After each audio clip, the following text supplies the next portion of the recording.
A un querido amigo, pero hoy lo voy a sorprender porque él debe estar esperando hablar de economía y qué sé yo, y quiero hablar de arte. Hola, Gustavo Marangoni, ¿cómo estás? Hola, negro, ¿cómo te va? Buen día, buen lunes. Qué linda propuesta. Sí, porque me prendí con, primero con la historia de Balenciaga, que es una serie maravillosa, maravillosa. Balenciaga, el diseñador antes de Dior, que revolucionó la alta costura. Él se negaba al prêt-à-porter, pero se va de España porque estaba en el poder el dictador Franco.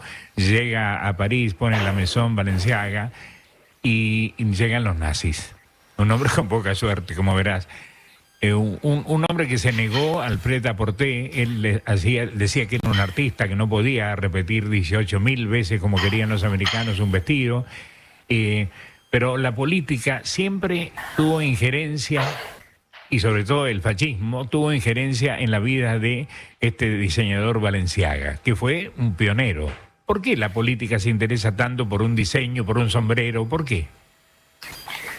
Bueno, la política se interesa en todo, pero vos fijaste que, ya que mencionaste a los nazis, Sí. probablemente muchos de tus oyentes no sepan que quien diseñaba los uniformes del ejército nazi era Hugo Boss. Hugo Boss, sí señor. ¿No? Y cuando uno los observa, obviamente, independiente de cualquier otro tipo de característica, te das cuenta que ahí había un diseño, había todo un cuidado de la imagen. Pensá que la política, ya sea tanto en los totalitarismos como en las expresiones democráticas, se interesa de todo lo que le interesa a la gente. ¿Por qué? Porque se supone que por un camino o por el otro quiere llegar a eso. Por ejemplo, el político te dice, che, yo quiero hablar con el negro oro. ¿Por qué? Porque lo escuchan y porque él comunica y todo. Entonces, si hablo con él, tengo la alternativa de poder llegar. Si me visto de tal o cual manera, a lo mejor me ven más cercano, o me ven más amable, o me ven más afable. Si voy, no sé, a un recital, me encuentro o me presento cercano a la música, o si encuentro con un escritor, son todas formas, y sobre todo en la época de las masas. Sí, sí. Ya sea por el camino democrático o por el camino autoritario, porque los fascismos tenían sus vínculos con las masas a partir de grandes escenografías, del cine, que esta charla comenzó con el cine. Sí. Goebbels, el ministro de propaganda nazi, se encargó de impulsar la cinematografía para, digamos, reflejar lo que él entendía que eran los valores del nacionalsocialismo, y porque eso lo constituía un fenómeno de masa. Entonces digo, la política siempre va a estar alrededor de las cuestiones que involucren a la gente, porque en última instancia es sobre los que tiene que gobernar. Sí, y hay escenas tan ridículas por lo absurdo.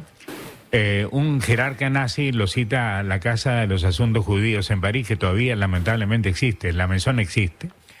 Y le dice, ¿por qué los sombreros son como son? Dice, no, bueno, los hace Vladislav, que era su pareja, que muere muy joven de un infarto cerebral, y Balenciaga diseñaba los vestidos y su pareja diseñaba los sombreros, que eran llamativos, y dijo, ¿pero qué problema hay con los sombreros? Dice, bueno, empezamos por los sombreros y vamos a ver dónde llegamos. Se preocupaban por esas cosas. Bueno, lo que pasa es que, claro, los totalitarismos, como su nombre lo indican, quieren manejar la totalidad. Claro. De una sociedad, pero no es solamente, a ver, porque está bueno la charla en este sentido. En una democracia el político en todo caso trata de empatizar, de imitar, de jugar con las apariencias. En un totalitarismo lo que busca es utilizar la moda para influir y para diseñar la sociedad a su gusto y a su modo. Entonces hay una expresión del arte que es válida y otra no. Recordemos que los nazis hablaban del arte refiriéndose a los intelectuales, talentosos, judíos, etcétera, porque los consideraba fuera de los parámetros de la savia. Entonces, bueno, si te vas al otro gran totalitarismo del siglo XX, el comunismo y Stalin, ni hablar, también tenían su estética y tenían sus digamos, bajadas de línea de lo que se podía, de lo que se podía decir y de lo que era correcto, de lo que era incorrecto. Esos totalitarismos en ese formato fracasaron, porque en última instancia vos nunca podés controlar todo y además no puedes controlar el espíritu humano que finalmente está llamado a la libertad, ¿no? Está llamado a la libertad. Vos podés tratar de establecer prohibiciones, de perseguir, de encarcelar, hasta de asesinar como lo hicieron en masa y sin embargo después las personas y las sociedades se encuentran su camino a la libertad. Yo creo que ese es el gran aprendizaje sobre todo de los últimos 100 o 200 años, ¿no? Pues termino esa serie que me encantó, te la recomiendo porque hay un nivel actoral impresionante, y después me meto con una que se llama Genius, que tiene 3 o 4 temporadas. La primera temporada está dedicada a Einstein, Albert Einstein, donde también tipo que renunció a la ciudadanía alemana porque estaba en contra del el nazismo incipiente que llegaba a Alemania, renuncia, se convierte en apátrida, vive en Zúrich, vive en el norte de Alemania, en Heidelberg, donde daba cátedras, y empieza la persecución porque era judío y termina yéndose, a pedido de su segunda mujer, Elena, yéndose a Estados Unidos, donde había otro nazi que se llamaba Hoover, el del FBI, ¿te acordás? Sí, claro. Fue décadas el responsable del FBI, del Buró de Investigación americano. Era el físico más famoso del mundo en ese momento, mucho más grande de lo que algunos suponen. Y termina ordenándole a un oficial de él que dependía de Hoover, de la agencia, meterlo preso o mandarlo al exilio, como si fuera Enrique VIII, una cosa así. Digo, también preocupado por la teoría de la relatividad, preocupado por si era judío o no era judío, si había sido miembro del Partido Comunista en algún momento, la discriminación que había era feroz. Digo, y también muestran un Einstein misógino, diría yo, porque maltrató a sus mujeres, no fue un buen padre, los hijos no lo querían ni ver. Digo, uno que debe analizar, te pregunto, ¿la física de Einstein o cómo era como ser humano? Ahí hay 2 temas interesantes que tira sobre la mesa, Negro. El primero, aún en la cuna de la democracia universal, que es los Estados Unidos, Inglaterra y Estados Unidos, en este caso estamos hablando de Estados Unidos, también se pudieron dar fenómenos fuertemente autoritarios como lo que fue el macartismo y las iniciativas que llevaba Hoover. Recordemos en una película que ha estado el año pasado y sigue todavía en cartel, Oppenheimer, como uno de los científicos más importantes en todo el tema del protagonismo de la energía nuclear, etcétera, también fue perseguido por comunistas, etcétera. Entonces ahí tenés un tema. Ahora, vamos al segundo tema, que me parece súper atractivo, que es, ¿qué juzgás de un artista o de un científico? Bueno, ahí uno diría, Nietzsche nos puede ayudar, ¿no? Nietzsche decía que hay como una suerte de moral de las excepciones, que aquellas personas que han generado, que han conquistado, que tienen una inteligencia superior o que son unos artistas formidables, bueno, eso de alguna manera no es que hace que les permitas otras conductas que a lo mejor son más reprochables y todo, pero la mirás de otra manera o preferís dejarla de lado, ¿viste? Qué sé yo. Lo mismo se dice de Neruda o de Picasso, que gente complicada, porque además también es cierto que cuando la mente humana y el talento llegan a un extremo tan grande, la dedicación a eso es absoluto y probablemente todo lo que tiene que ver con las familias y con otras relaciones quedan muchas veces o marginadas o en una situación de mucho estrés. ¿Por qué? Bueno, porque en esas personas la pintura, la literatura, la investigación, es todo. Es todo, y todo lo subordinan a eso, que yo te diría que tiene que ver mucho con el tema de la vocación. Una vocación lo que absorbe casi todo y probablemente uno diría, che, pero fulano era un mal padre, y el tipo te dirá, bueno, no era mi propósito en esta vida ser un buen padre, mi propósito era, no sé, descubrir la teoría de la relatividad, desarrollar esto, pintar la Capilla Sixtina o lo que fuera. Entonces nos encontramos con que son vidas que, por supuesto, vistas desde aquello, de mí por lo menos, que no tengo ni lejanamente ese talento, a veces decir, che, qué tipo jodido que yo, bueno, pero parece que en el combo viene el talento y la capacidad extraordinaria, probablemente con otra debilidad. No quiere decir que haya algunos que a lo mejor fueron excelentes maridos, padres de familia, o de su pareja, o de lo que sea, pero en general una inteligencia tan absorbente o un talento tan avasallante, bueno, implica pagar determinados precios, como nada es gratis finalmente en esta vida, ¿no? Bueno, hay un documental de alguien que yo admiro como pianista, que es Marta Argerich, que lo filman las hijas de ella cuando tiene un melanoma en Suiza, y una de las hijas le dice, queremos decirte que no has sido una buena madre. Y Marta Argerich hace un silencio, estaba tirada sobre el césped con las manitos para arriba, moviéndolas, porque lo que más temía es perder la movilidad de las manos.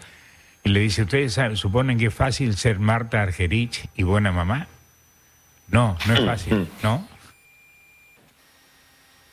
Tremendo, pero no conocía esa historia, Sí, sí. y es absolutamente convincente y es absolutamente creíble, porque yo creo que es lo que de alguna manera involucra al 99% de los grandes talentos. Pero ahí me parece que uno tiene que dividir su obra de su personalidad. Por supuesto que después leemos una biografía y como somos chismosos queremos enterarnos de cómo eran con toda esa cosa, pero digamos, nadie recuerda ni a Aristóteles, ni a Leonardo da Vinci, ni a Galileo por si eran mejores o peores padres. Los recordamos por las obras que dejaron, que es ese legado extraordinario. ¿Esto los disculpa del otro? No, pero nosotros concentramos nuestra atención en aquellas cosas que en última instancia también nos inspiran e inspiran cosas mejores, porque la paradoja es que esas personas aún teniendo o adoleciendo de esas cuestiones en su vida personal, sin embargo, a lo mejor inspiran a millones a una vida mejor o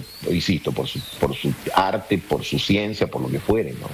Bueno, pero también había en estos personajes una cierta misoginia, porque Mileva, que fue su primera mujer, que era científica del tamaño de Albert Einstein, él la anula. Le hace, creo que 3 hijos, la manda a Zúrich, y en Zúrich ella desaparece para el mundo. Pero era una científica de nota, en verdad. Bueno, si vos analizás distintas biografías, Tolstoy me viene a la mente ahora, claro. ¿no? La mujer de Tolstoy 8 veces, en ese momento obviamente no había computadora ni nada por el estilo, 8 veces copiaba a mano La guerra y la paz, ¿no? Y la mejoraba y la perfeccionaba, y él evidentemente estaba muy lejos de ser el marido ideal, y por supuesto, a ver, convivir cercanamente con alguien que tiene un talento muy extraordinario probablemente te lleve más al sufrimiento que a la felicidad, porque los que estamos, a ver, viste que hay un dicho que a mí me parece muy simpático que dice, de cerca a nadie es normal, ¿no? Sí. Cuando vos estás cerca a alguien, imagínate lo que es estar cerca de esas personas que tienen entre una vida totalmente dedicada a una sola actividad y que todo lo demás les parece como accesorio, y además que también tienen que, como decía Marta Argerich, llevar el hecho de ser Marta Argerich, Diego Maradona, Balenciaga, Christian Dior o quien fuere. Y generalmente, viste, todo lo que no pueden procesar se lo hacen pagar a los demás, no en el sentido material, se lo hacen pagar a los demás con destratos, con maltratos, con ninguneos, o muchas veces con otro tipo de conductas que es decir, no debe ser fácil convivir con esa gente, salvo, digo, también conocemos historias maravillosas, la famosa película que se hizo, Una mente brillante, sobre John Nash, ¿no? Claro. Sobre ese matemático que tuvo una esposa y una compañera a la que él, cuando gana el premio Nobel, en ese final de la película que es extraordinario, pero que es textual del discurso que dio en Estocolmo, donde él dice, vos sos la razón de todas mis razones, yo no hubiese llegado acá si no hubiese sido por vos, pero bueno. Por cada talentoso que reconoce eso a las personas cercanas, hay otros 99 que dicen gracias a mí, ¿no? Porque también es como que un talento tan grande tiene que venir de un ego que seguramente está muy desarrollado, ¿no? Bueno, siendo ciudadano americano ya, Albert Einstein, hay que destacar la consecuencia. Él se niega a firmar una carta que firman casi todos los científicos por la Segunda Guerra Mundial, por el uso de la energía atómica para hacer una bomba. Le escribe al presidente, que creo que era Roosevelt muere y sube Truman, y ahí le empieza la persecución, porque no quería firmar la carta y no la firmó concretamente. Sí, es realmente una vida súper atractiva. Siempre me acuerdo, viste, que uno, además que era un buen titulero, ¿no? Sí, claro. Sí, hoy diríamos, le daría a ustedes, los periodistas, muchos buenos títulos, aquello que decía él, ¿no? El universo y la estupidez son infinitos. Dice, sobre lo primero no estoy seguro, pero lo segundo sí, digamos, ¿no? Digo, era alguien que tenía no solo una enorme capacidad de comunicación, sino que también tenía sus principios, y bueno, obviamente, ¿no? Fue una de las personas que todos queremos, todos mencionamos el tema de la teoría de la relatividad y nos gustaría saber, aunque sea mínimamente un 1% de la comprensión de la dificultad que tuvo, pero bueno, va de suyo que su aporte fue extraordinario, ¿no? Digo, sin duda. Termino la primera temporada y me meto en la segunda temporada de Genius y aparece Picasso. Otro personaje que se pasó la mitad de su juventud en un prostíbulo, haciendo destacando la misoginia de él y de Casagema, su íntimo amigo, terminó suicidándose porque se enamora de una prostituta y la prostituta le dijo no me satisfaces y se pegó un tiro. La mató a ella y se pegó un tiro a Casagema. Digo, también un personaje mal padre, no quería ver a los hijos, él se dedicaba a la pintura. Él le dice a un nazi, usted puede detenerme ya, puede llevarse toda mi obra ya, pero el general Müller es fanático mío, capaz que el que termina preso es usted. Y ahí el nazi dice, bueno, entonces no, y se retira. Pero también hubo una persecución, no solamente por su talento, sino por su ideología, que no era comunista ni cosa por el estilo, pero todo personaje que se destacaba y lo que enoja mucho es el Guernica, enoja a España y enoja a Alemania, y ahí empieza la persecución. Claro, porque le dio obviamente una difusión global, pero además, fíjate que a 100 años de Guernica, o casi 100 años, un poquito menos, 90, estamos todavía hablando de esa masacre que de alguna manera fue la previa, vamos a decirlo de esta manera, de lo que después fue el accionar en la Segunda Guerra, ¿no? El bombardeo a poblaciones civiles que no eran objetivos militares, de una destrucción enorme, etcétera. Ahora, uno ve el Guernica y bueno, yo creo que en ese sentido los totalitaristas, los totalitarios, los dictadores son unos cretinos, pero no necesariamente son tontos. Se dan cuenta cuando hay algo que les puede realmente generar un peligro a su universo, a su forma de pensar. Y el arte, los artistas, los científicos, son un peligro, porque muchas veces, como decís vos, no es que esos artistas se hayan involucrado en política o hayan sido opositores, pero el solo hecho de tener las manifestaciones que tienen los convierte a los ojos de aquellos que quieren controlarlo todo, que quieren diseñar los parámetros estéticos, morales de una sociedad, los convierte en un peligro. De hecho, por eso los persiguen, por eso los matan. Bueno, entre otras cosas, a Einstein lo persigue porque se enamora y se casa con su prima, con Elena, prima hermana. Y el mundo no entendía, el mundo no entendía, porque lo bueno de esta serie es que está en una reunión, en un cóctel para presentarse en sociedad y qué sé yo, y vino una señora, le dice, quiero presentarle a un escritor Nobel, su nombre, Kafka. Al hijo de Einstein, que estaba más loco que un plomero, pobrecito, lo trata Jung. Digo, hubo una generación de talentosos enormes en el 1900, ¿no? Mira, hay varios libros, sobre todo en la Alemania de Weimar, es decir, la Alemania de entreguerras, ¿no? La Alemania entre 1918 y 1933, hasta la llegada del nazismo. Hay una serie de pensadores, de artistas, que vos decís, ¿cómo pudieron haberse concentrado tantas personas tan talentosas? Vos nombraste a Jung, está Heidegger, Hannah Arendt, pero te encontrás, decís, hay épocas, ¿viste? A veces uno cuando mira el presente, probablemente tenemos sesgos y tenemos nuestras limitaciones, pero decimos, ¿por qué a nosotros no nos tocó un poquito de todo eso? ¿Viste? Se concentró. A lo mejor es cierto que después no tenemos la capacidad de advertir o de valorar aquello que tenemos más cerca, pero cuando ves la historia de lo que fue el siglo XX y sobre todo el siglo... Bueno, Europa en general, ¿viste? Vos ves lo que fue Alemania, Austria, Francia, Inglaterra, los intelectuales, los escritores brillantes, inclusive muchos de ellos muy polémicos, que seguimos leyendo, Céline en Francia, ¿no? Viste, gente que a lo mejor tenía idea política bastante complicada, pero sin embargo tenían un talento y una capacidad extraordinaria, y yo creo que a lo mejor hoy, desde esta época de las redes y del pensamiento corto, por decirle pensamiento a los 280 caracteres, o de la imagen, valoramos mucho más a aquellos que desarrollaron la palabra. Tal cual. Porque, viste, qué sé yo, vos podés decir que Crimen y Castigo es la historia de un tipo que mata a una vieja y se queda con cargo de culpa, que es lo que diría hoy una red social, pero siempre es mejor leer entero Crimen y Castigo, ¿no? Claro.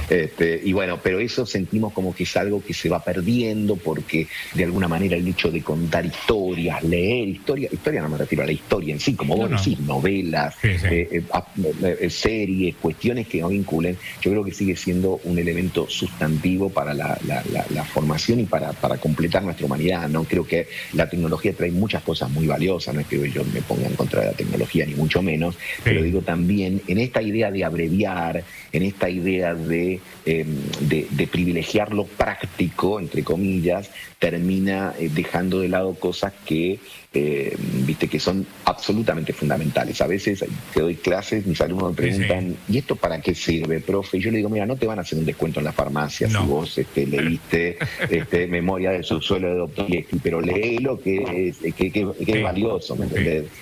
Bueno, hay una escena, y con esto te libero, Gustavo, una escena donde van a verlo a Picasso, que se negaba a seguir en el sur de Francia, y dice, yo vuelvo a París, y le dice a la mujer, si vos querés venir, vení, si no, andate a Nueva York. Picasso vuelve a París y aparecen los nazis, y aparecen con una foto del Guernica. Y el oficial le dice, ¿esto lo hizo usted? Dice, no, lo hicieron ustedes. Sí, tal cual. Es maravilloso, tal maravilloso. Cual. Yo prefiero hablar de estos temas con vos, Gustavo, y perdóname si te saqué de tema, pero y no del DNU, porque ya prefiero... Pero te agradezco en la vida, negro, te agradezco en la vida. Para esto llámame todos los días, es mucho más lindo, claro, olvidate. Yo el agradecido, como dice el dicho, el agradecido soy yo. El agradecido soy yo. Me encanta hablar de estos temas, en verdad, y hacer de una serie que está muy bien hecha, muy bien actuada, etcétera, etcétera, pero también sacar conclusiones que tienen que ver con la vida de hoy. La vida de hoy. El maltrato que había la mujer a principios del 1900, la homofobia que existía. Digo, Balenciaga nunca pudo decir, señor, este es mi novio, Vladislav. Nunca lo pudo decir. Ni siquiera muerto Vladislav, porque iba preso. Claro. Bueno, ahora vos fíjate cómo, de alguna manera, y ahora el que te libera soy yo, porque no quiero sacarte parte del programa, pero cuando vos vas a la antigua Grecia, digamos, y te encontrás en la posición frente al tema de la sexualidad, decís, qué adelantado eran los griegos, qué bien, qué clara la tenían desde el principio, ¿no? Desde el principio. Después, bueno, quedaría lugar para otra cosa, todo lo que tiene que ver con entre comillas, la moralidad de las distintas religiones, que convierte el placer en pecado, y eso es terrible, ¿no? Es terrible. Sí. Gustavo, querido, gracias, un abrazo fuerte. No, gracias a vos, negrito. Buena semana.